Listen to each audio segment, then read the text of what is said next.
really sure because he dropped me off at home alone and went back to work. I hate to say it, but my biggest concern at the time had been that I had no idea how long it would take to walk to school. It didn't seem far, but having always been a passenger in the car, I couldn't gauge the distance on foot. What I did know was that I couldn't be late. So, the next day, I woke up at 4 a.m., ate rice and eggs with scallion, made an American sandwich with bread, ham, and mayo, stuffed chips into my backpack, and left the house. I sauntered past 3 blocks of apartments before reaching the busy Chapman Avenue, where I patiently waited for the white walk signal even though there weren't any cars around. After the light, I continued past CVS Pharmacy, 3 small shopping plazas I hadn't even noticed before, and McDonald's. When I checked my watch, it was already 4:15 a.m. I picked up my pace but still felt like I was walking too slow. Valentino's Pizza, aka the $7 pizza place, was so far away that I couldn't see its signpost. My shins began to ache, and panic set in. Where was the park? Had I made a wrong turn? I hadn't made any turns, so that wasn't possible. Still, I doubted myself. The park that I thought was just around the corner was in fact 7 stoplights away. Images of Safeway, Del Taco, and the hot dog stand I'd wanted to try since it opened 6 years ago flashed through my mind. Immediately, I started sprinting towards school. My heart was pounding. My legs felt weak. I couldn't get enough air. And just before I thought I would pass out, a horn blared behind me. Bleary-eyed, I looked over at the car and jumped away from the curb. It took me a moment to realize it was my dad. I don't know when he woke up or how he knew where to find me, but there he was. "What are you doing?" I stared at him, dumbfounded. "I think I'm going to be late."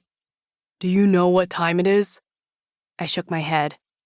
"Get in the car." I opened the door and climbed in. "It's only 4:25 in the morning. Why did you leave so early for?" "Because I didn't know how long it would take, and I didn't want to be late." "How long you think it takes to walk to school?" I didn't have a good answer. It didn't dawn on me then, but when I look back at that morning, and I look back pretty often, I'm fairly certain that my dad must have followed me from the moment I left the house. He must have lain awake while I got ready and waited for me to leave before tailing my every turn. Maybe he panicked when he saw me running. Maybe he thought I was running away. Maybe he thought I was leaving the same way my mother had. But I wasn't. The thought hadn't even occurred to me. And actually, I find it insulting. I am not like my mother. I would never leave Paul alone with my dad. She is a coward. A heartless, non-motherly bitch who I swore would no longer occupy my thoughts. I wasn't going to be like those weak-ass kids whose parents ruined them, who had to go to therapy because mommy left. People leave, life is shit, and some of us don't have time to sit on a couch and talk about our feelings. Anyway, instead of driving me to school, my dad pulled into Callahan's, a diner I hadn't even known existed until we parked and walked inside. We never ate American food.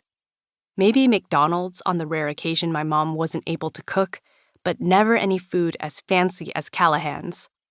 The booths were soft faux leather, and there were packets of jam, salt, and pepper, 3 different kinds of syrup, saltine crackers, and sugar on every table.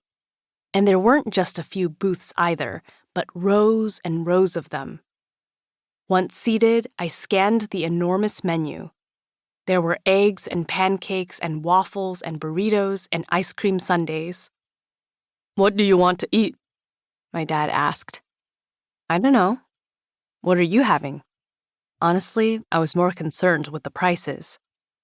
Everything looked good, but also really expensive.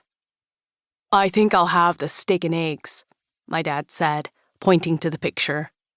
In my memory, his English is impeccable. I found the steak and eggs on the menu and checked the price, $12.99.